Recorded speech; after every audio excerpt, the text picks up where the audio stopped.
To me, exercise variation is all about strategy. So when you're picking exercises, what's the reason behind them? Is it random? What are you manipulating to make the change, and then why?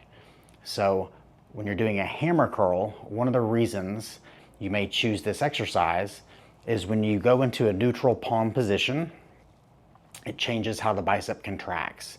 So you have two forearm muscles that gain a little bit of an advantage when you turn your hand this way, called your brachialis and your brachioradialis. So these two muscles in your forearm are more activated in a neutral palm position, also called a hammer curl.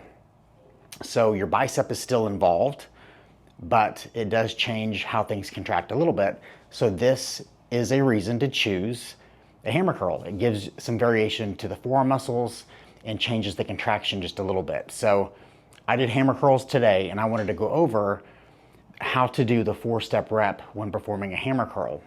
As you know, the 4-step rep is one of my favorite ways to really engage your muscles, and it gives you a methodical approach to executing each rep. So I'm going to screen play my phone so you can see what I'm looking at, and let's go over how to perform the 4-step rep while doing a hammer curl. So step number 1 is tighten before you move. So before I move, I'm going to pre-engage my bicep and these forearm muscles by tightening first. Step number 1. Then we go into step number 2. So we're tightening first, and then we're squeezing that muscle through the entire range right there.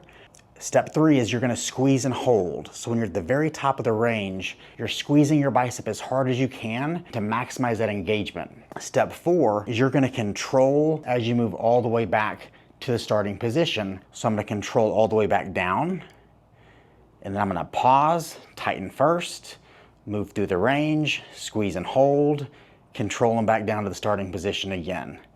Tighten first, move through the range, squeezing at the top, controlling back down. Each time, repetition after repetition.